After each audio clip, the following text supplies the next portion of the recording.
The bridge provides a formal process for agencies to collaborate and to support people who may find themselves in really difficult situations.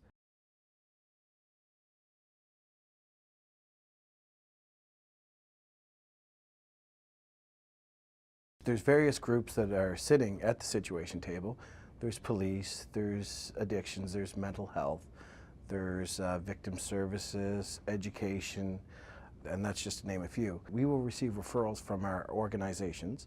At that point in time, somebody is deemed to be at acute elevated risk by somebody that works within our agency. Everybody gets to problem solve the best approach. So, maybe if police brought the situation to the table, but they think, we might not be the best one to be up front at the door, maybe somebody else would step in and do that piece. So there's an ability to work together to make it as positive as possible for the people that we're providing the service to.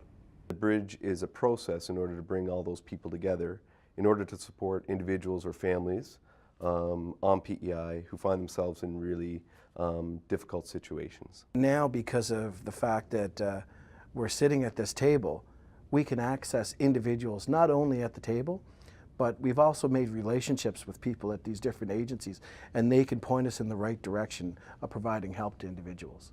It's absolutely a team.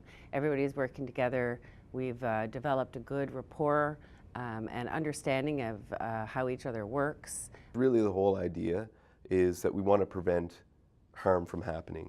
So instead of waiting for individuals to get into a situation that is really dire and desperate, and unfortunately people do end up in those situations, but what we want to be able to do is to try to maybe identify those risks or warning signs earlier on so that we're able to put in appropriate supports and services that matches the individuals and families at a point where we can maybe make some change and some difference. I think that families are very grateful that somebody cares.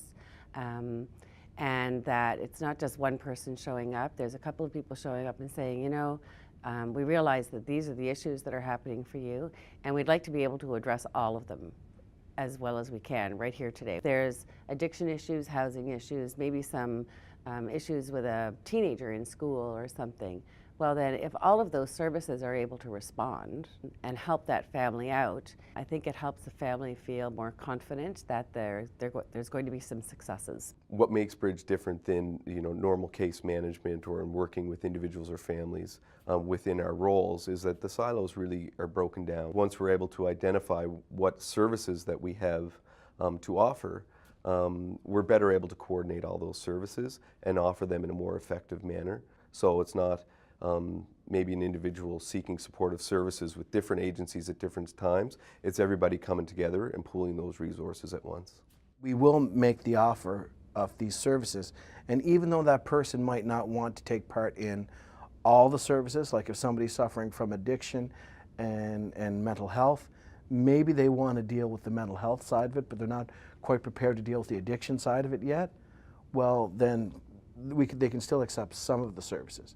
And in a lot of cases too, we might get a phone call back a week from the time that we've offered those services saying, you know what, I've thought about it and yes, I do need that help. Formal as the process is around respecting confidentiality and bringing situations forward and respecting the individuals and families, what we've been experiencing is the magic happens when we actually bring all those people together, right? To be able to have all those supports and resources in the same room. I think it's been positive for the service providers that have been involved and for the families that have received service.